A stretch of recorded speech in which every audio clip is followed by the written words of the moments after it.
शनिवज्रपञ्जरकवचं ध्यानं नीलाम्बरो नीलवपुः किरीटी गृधस्थितस्रासकरो धनुष्मान् चतुर्भुजः सूर्यसुतः प्रसन्नः सदा मम स्याद्वरदः प्रशान्तः।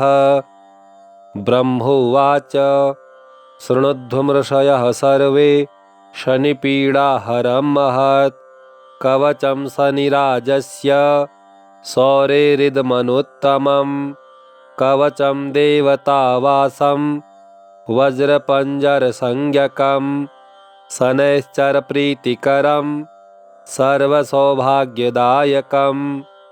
ॐ श्री शनैश्चरः पातु भालं मे सूर्यनन्दनः नेत्रे छायात्मजः पातु पातु कर्णौ यमानुजः नासां वैवस्वतः पातु मुखं मे भास्करः सदा स्निग्धकण्ठश्च मे कण्ठं भुजौ पातु महाभुजः स्कन्धौ पातु शनिश्चैव करौ पातु शुभप्रदः वक्षः पातु यमभ्राता कुक्षिं पात्वसितस्तथा नाभिं ग्रहपतिः पातु मन्दः पातु कटिं तथा उरुममान्तकः पातु यमौ जानुयुगं तथा पादौ मन्दगतिः पातु शर्वाङ्गं पातु पिप्पलः अङ्गौ पाङ्गानि सर्वाणि रक्षेन्मे सूर्यनन्दनः इत्येतत् कवचं दिव्यं पठेत् सूर्यसुतस्य यः न तस्य जायते पीडा प्रीतो भवति सूर्यजः व्ययजन्म द्वितीयस्थो मृत्युस्थानगतोऽपि वा कलत्रस्थो गतो वापि सुप्रीतस्तु सदा शनिः अष्टमस्थे सूर्यसुते व्यये जन्म द्वितीयगे कवचं पठते नित्यं न पीडा जायते क्वचित् इत्येतत् कवचं दिव्यं सौरेर्यनिर्मितं पुरा द्वादशाष्टमजन्मस्थ दोषान्नाशयते सदा जन्मलग्नस्थितान् दोषान् सर्वान्नाशयते प्रभुः।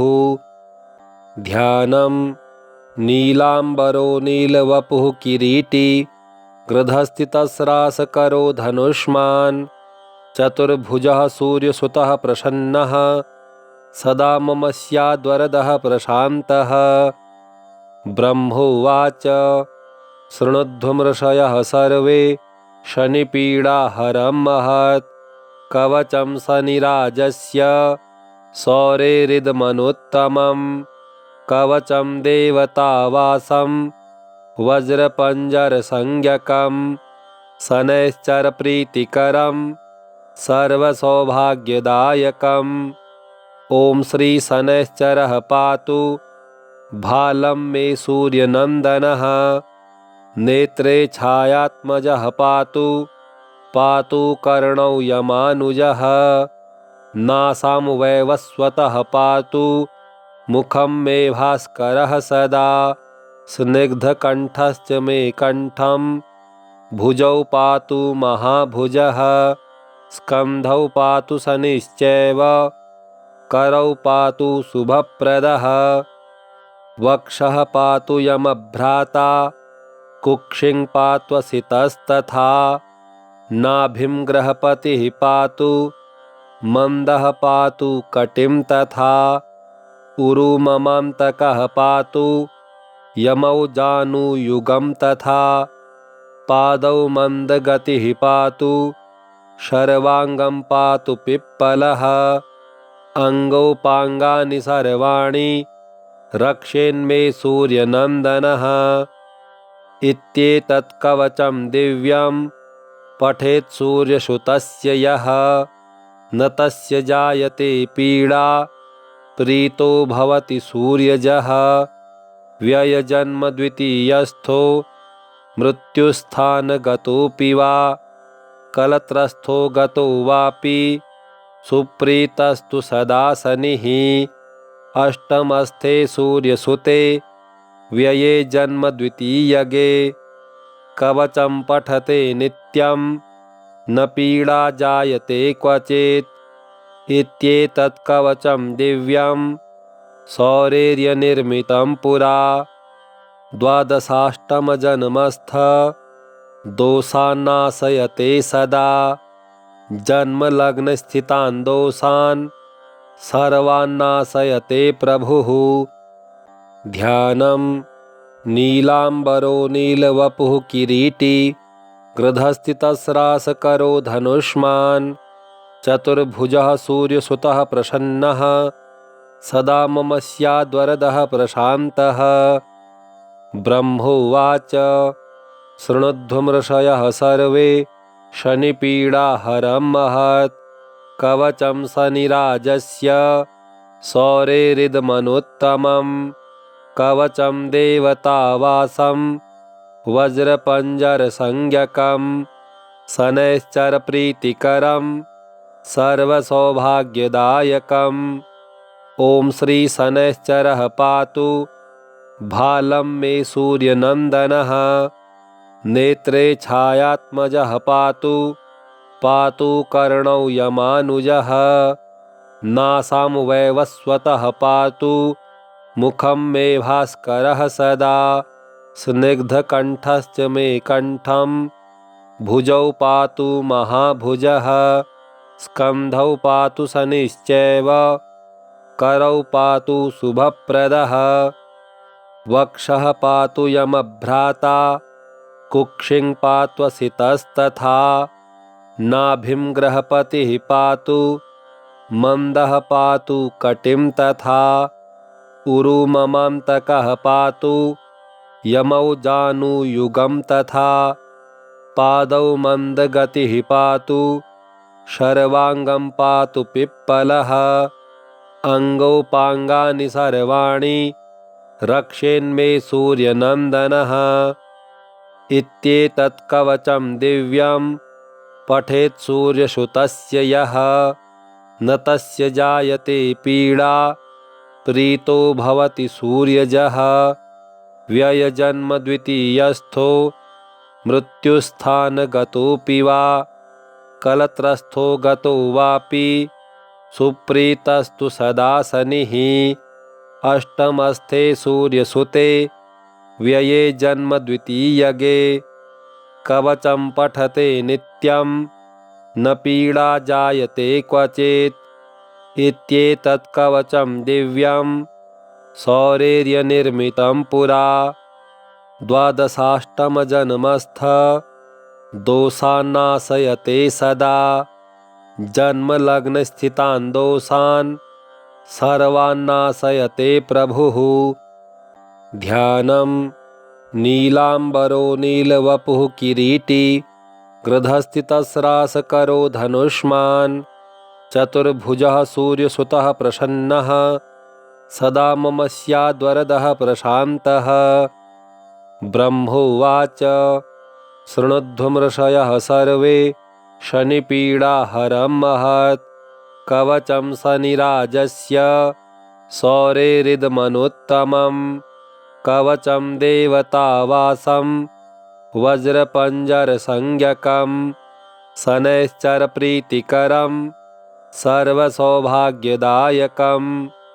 ॐ श्री शनैश्चरः पातु भालं मे सूर्यनन्दनः नेत्रे छायात्मजः पातु पातु कर्णौ यमानुजः नासां वैवस्वतः पातु मुखं मे भास्करः सदा स्निग्धकण्ठश्च मे कण्ठं भुजौ पातु महाभुजः स्कन्धौ पातु शनिश्चैव करौ पातु शुभप्रदः वक्षः पातु यमभ्राता कुक्षिं पात्वसितस्तथा नाभिं ग्रहपतिः पातु मन्दः पातु कटिं तथा उरुममान्तकः पातु यमौ जानुयुगं तथा पादौ मन्दगतिः पातु शर्वाङ्गं पातु पिप्पलः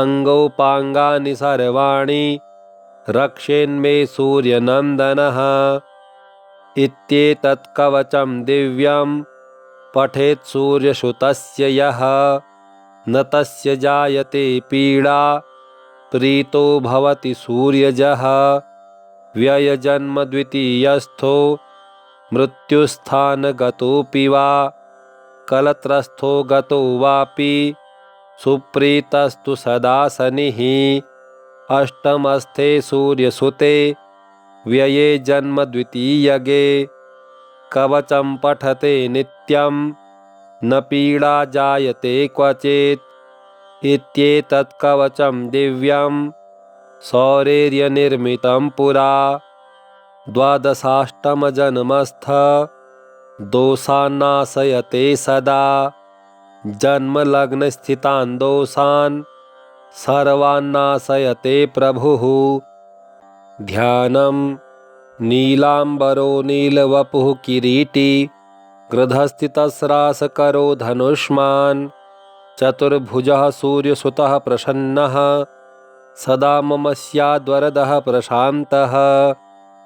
ब्रह्मोवाच शृणुध्वमृषयः सर्वे शनिपीडाहरं महत् कवचं शनिराजस्य सौरेरिदमनुत्तमम् कवचं देवतावासं वज्रपञ्जरसंज्ञकं शनैश्चरप्रीतिकरं सर्वसौभाग्यदायकम्। ॐ श्री शनैश्चरः पातु भालं मे सूर्यनन्दनः नेत्रे छायात्मजः पातु पातु कर्णौ यमानुजः नासां वैवस्वतः पातु मुखं मे भास्करः सदा स्निग्धकण्ठश्च मे कण्ठं भुजौ पातु महाभुजः स्कन्धौ पातु शनिश्चैव करौ पातु शुभप्रदः वक्षः पातु यमभ्राता कुक्षिं पात्वसितस्तथा नाभिं ग्रहपतिः पातु मन्दः पातु कटिं तथा उरुममान्तकः पातु यमौ जानुयुगं तथा पादौ मन्दगतिः पातु शर्वाङ्गं पातु पिप्पलः अङ्गौपाङ्गानि सर्वाणि रक्षेन्मे सूर्यनन्दनः इत्येतत् कवचं दिव्यं पठेत् सूर्यसुतस्य यः न तस्य जायते पीडा प्रीतो भवति सूर्यजः व्ययजन्म द्वितीयस्थो मृत्युस्थानगतोऽपि वा कलत्रस्थो गतो वापि सुप्रीतस्तु सदा शनिः अष्टमस्थे सूर्यसुते व्यये जन्म द्वितीयगे कवचं पठते नित्यं न पीडा जायते क्वचित् इत्येतत् कवचं दिव्यं सौरेर्यनिर्मितं पुरा द्वादशाष्टमजन्मस्थ दोषान्नाशयते सदा जन्मलग्नस्थितान् दोषान् सर्वान्नाशयते प्रभुः। ध्यानं नीलाम्बरो नीलवपुः किरीटी गृधस्थितस्रासकरो धनुष्मान् चतुर्भुजः सूर्यसुतः प्रसन्नः सदा मम स्याद्वरदः प्रशान्तः। ब्रह्मोवाच शृणुध्वमृषयः सर्वे शनिपीडाहरं महत् कवचं शनिराजस्य सौरेरिदमनुत्तमम् कवचं देवतावासं वज्रपञ्जरसंज्ञकं शनैश्चरप्रीतिकरं सर्वसौभाग्यदायकम्। ॐ श्री शनैश्चरः पातु भालं मे सूर्यनन्दनः नेत्रे छायात्मजः पातु पातु कर्णौ यमानुजः नासां वैवस्वतः पातु मुखं मे भास्करः सदा स्निग्धकण्ठश्च मे कण्ठं भुजौ पातु महाभुजः स्कन्धौ पातु शनिश्चैव करौ पातु शुभप्रदः वक्षः पातु यमभ्राता कुक्षिं पात्वसितस्तथा नाभिं ग्रहपतिः पातु मन्दः पातु कटिं तथा उरुममान्तकः पातु यमौ जानुयुगं तथा पादौ मन्दगतिः पातु शर्वाङ्गं पातु पिप्पलः अङ्गौ पाङ्गानि सर्वाणि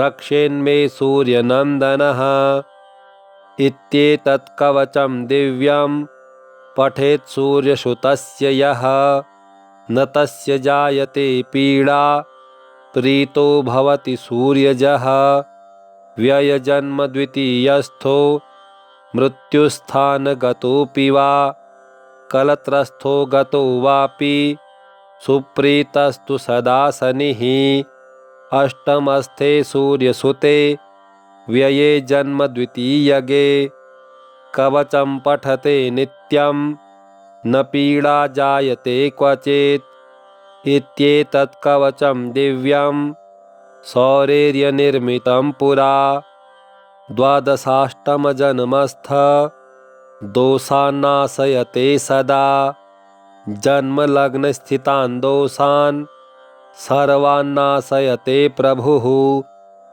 ध्यानम् नीलाम्बरो नीलवपुः किरीटी गृधस्थितस्रासकरो धनुष्मान् चतुर्भुजः सूर्यसुतः प्रसन्नः सदा मम स्याद्वरदः प्रशान्तः। ब्रह्मोवाच शृणुध्वमृषयः सर्वे शनिपीडाहरं महत् कवचं शनिराजस्य सौरेरिदमनुत्तमं कवचं देवतावासं वज्रपञ्जरसंज्ञकं शनैश्चरप्रीतिकरं सर्वसौभाग्यदायकम्। ॐ श्री शनैश्चरः पातु भालं मे सूर्यनन्दनः नेत्रे छायात्मजः पातु पातु कर्णौ यमानुजः नासां वैवस्वतः पातु मुखं मे भास्करः सदा स्निग्धकण्ठश्च मे कण्ठं भुजौ पातु महाभुजः स्कन्धौ पातु शनिश्चैव करौ पातु शुभप्रदः वक्षः पातु यमभ्राता कुक्षिं पात्वसितस्तथा नाभिं ग्रहपतिः पातु मन्दः पातु कटिं तथा उरुममान्तकः पातु यमौ जानुयुगं तथा पादौ मन्दगतिः पातु शर्वाङ्गं पातु पिप्पलः अङ्गौ पाङ्गानि सर्वाणि रक्षेन्मे सूर्यनन्दनः इत्येतत् कवचं दिव्यं पठेत् सूर्यसुतस्य यः न तस्य जायते पीडा प्रीतो भवति सूर्यजः व्ययजन्म द्वितीयस्थो मृत्युस्थानगतोऽपि वा कलत्रस्थो गतो वापि सुप्रीतस्तु सदा शनिः अष्टमस्थे सूर्यसुते व्यये जन्म द्वितीयगे कवचं पठते नित्यं न पीडा जायते क्वचित् इत्येतत् कवचं दिव्यं सौरेर्यनिर्मितं पुरा द्वादशाष्टमजन्मस्थ दोषान्नाशयते सदा जन्मलग्नस्थितान् दोषान् सर्वान्नाशयते प्रभुः। ध्यानम् नीलाम्बरो नीलवपुः किरीटी गृधस्थितस्रासकरो धनुष्मान् चतुर्भुजः सूर्यसुतः प्रसन्नः सदा मम स्याद्वरदः प्रशान्तः। ब्रह्मोवाच शृणुध्वमृषयः सर्वे शनिपीडाहरं महत् कवचं शनिराजस्य सौरेरिदमनुत्तमं कवचं देवतावासं वज्रपञ्जरसंज्ञकं शनैश्चरप्रीतिकरं सर्वसौभाग्यदायकम्। ॐ श्री शनैश्चरः पातु भालं मे सूर्यनन्दनः। नेत्रे छायात्मजः पातु पातु कर्णौ यमानुजः। नासां वैवस्वतः पातु मुखं मे भास्करः सदा। स्निग्धकण्ठश्च मे कण्ठं भुजौ पातु महाभुजः। स्कन्धौ पातु शनिश्चैव करौ पातु शुभप्रदः। वक्षः पातु यमभ्राता कुक्षिं पात्वसितस्तथा। नाभिं ग्रहपतिः पातु मन्दः पातु कटिं तथा। उरुममान्तकः पातु यमौ जानुयुगं तथा। पादौ मन्दगतिः पातु शर्वाङ्गं पातु पिप्पलः। अङ्गौ पाङ्गानि सर्वाणि रक्षेन्मे सूर्यनन्दनः। इत्येतत् कवचं दिव्यं पठेत् सूर्यसुतस्य यः। न तस्य जायते पीडा प्रीतो भवति सूर्यजः। व्ययजन्म द्वितीयस्थो मृत्युस्थानगतोऽपि वा कलत्रस्थो गतो वापि सुप्रीतस्तु सदा शनिः। अष्टमस्थे सूर्यसुते व्यये जन्म द्वितीयगे। कवचं पठते नित्यं न पीडा जायते क्वचित्। इत्येतत् कवचं दिव्यं सौरेर्यनिर्मितं पुरा। द्वादशाष्टमजन्मस्थ दोषान्नाशयते सदा। जन्मलग्नस्थितान् दोषान् सर्वान्नाशयते प्रभुः। ध्यानं नीलाम्बरो नीलवपुः किरीटी गृधस्थितस्रासकरो धनुष्मान्। चतुर्भुजः सूर्यसुतः प्रसन्नः सदा मम स्याद्वरदः प्रशान्तः। ब्रह्मोवाच शृणुध्वमृषयः सर्वे शनिपीडाहरं महत्।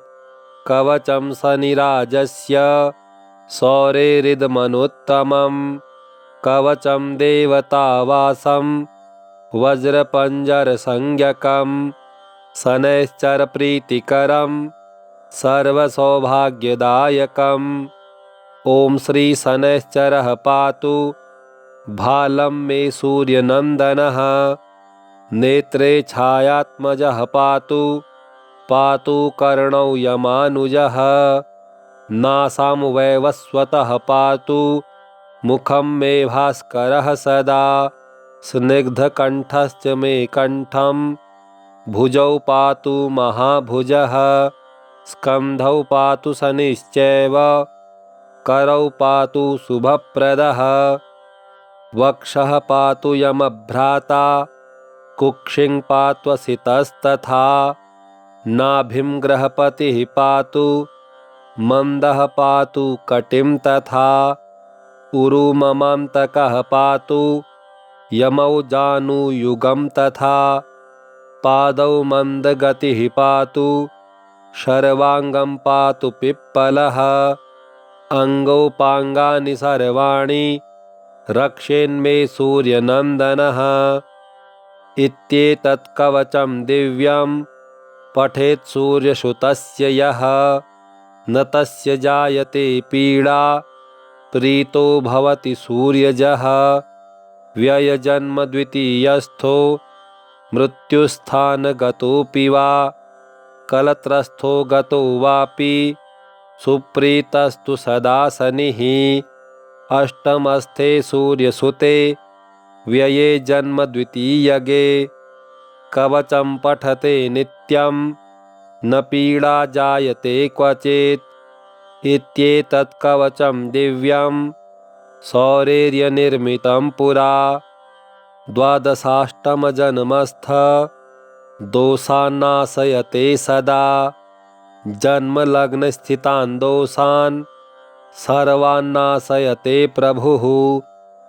ध्यानं नीलाम्बरो नीलवपुः किरीटी गृधस्थितस्रासकरो धनुष्मान् चतुर्भुजः सूर्यसुतः प्रसन्नः सदा मम स्याद्वरदः प्रशान्तः। ब्रह्मोवाच शृणुध्वमृषयः सर्वे शनिपीडाहरं महत् कवचं शनिराजस्य सौरेरिदमनुत्तमं कवचं देवतावासं वज्रपञ्जरसंज्ञकं शनैश्चरप्रीतिकरं सर्वसौभाग्यदायकम्। ॐ श्री शनैश्चरः पातु भालं मे सूर्यनन्दनः नेत्रे छायात्मजः पातु पातु कर्णौ यमानुजः नासां वैवस्वतः पातु मुखं मे भास्करः सदा स्निग्धकण्ठश्च मे कण्ठं भुजौ पातु महाभुजः स्कन्धौ पातु शनिश्चैव करौ पातु शुभप्रदः वक्षः पातु यमभ्राता कुक्षिं पात्वसितस्तथा नाभिं ग्रहपतिः पातु मन्दः पातु कटिं तथा उरुममान्तकः पातु यमौ जानुयुगं तथा पादौ मन्दगतिः पातु शर्वाङ्गं पातु पिप्पलः अङ्गौ पाङ्गानि सर्वाणि रक्षेन्मे सूर्यनन्दनः। इत्येतत् कवचं दिव्यं पठेत् सूर्यसुतस्य यः न तस्य जायते पीडा प्रीतो भवति सूर्यजः। व्ययजन्म द्वितीयस्थो मृत्युस्थानगतोऽपि वा कलत्रस्थो गतो वापि सुप्रीतस्तु सदा शनिः। अष्टमस्थे सूर्यसुते व्यये जन्म द्वितीयगे कवचं पठते नित्यं न पीडा जायते क्वचित्।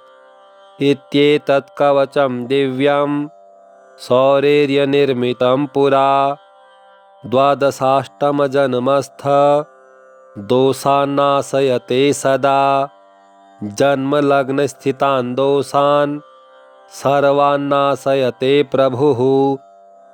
ध्यानम् नीलाम्बरो नीलवपुः किरीटी गृधस्थितस्रासकरो धनुष्मान् चतुर्भुजः सूर्यसुतः प्रसन्नः सदा मम स्याद्वरदः प्रशान्तः।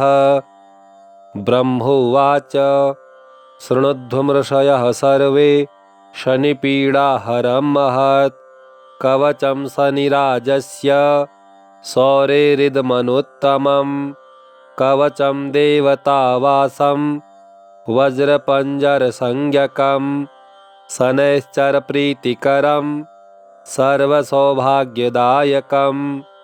ॐ श्री शनैश्चरः पातु भालं मे सूर्यनन्दनः नेत्रे छायात्मजः पातु पातु कर्णौ यमानुजः नासां वैवस्वतः पातु मुखं मे भास्करः सदा स्निग्धकण्ठश्च मे कण्ठं भुजौ पातु महाभुजः स्कन्धौ पातु शनिश्चैव करौ पातु शुभप्रदः वक्षः पातु यमभ्राता कुक्षिं पात्वसितस्तथा नाभिं ग्रहपतिः पातु मन्दः पातु कटिं तथा उरुममान्तकः पातु यमौ जानुयुगं तथा पादौ मन्दगतिः पातु शर्वाङ्गं पातु पिप्पलः अङ्गौ पाङ्गानि सर्वाणि रक्षेन्मे सूर्यनन्दनः। इत्येतत् कवचं दिव्यं पठेत् सूर्यसुतस्य यः न तस्य जायते पीडा प्रीतो भवति सूर्यजः। व्ययजन्म द्वितीयस्थो मृत्युस्थानगतोऽपि वा कलत्रस्थो गतो वापि सुप्रीतस्तु सदा शनिः। अष्टमस्थे सूर्यसुते व्यये जन्म द्वितीयगे कवचं पठते नित्यं न पीडा जायते क्वचित् इत्येतत् कवचं दिव्यं सौरेर्यनिर्मितं पुरा द्वादशाष्टमजन्मस्थ दोषान्नाशयते सदा जन्मलग्नस्थितान् दोषान् सर्वान्नाशयते प्रभुः इति श्री ब्रह्माण्डपुराणे ब्रह्मनारदसंवादे शनिवज्रपञ्जरकवचं श्रीशनिदेवार्पणमस्तु। ओं श्री शनिदेवाय नमः।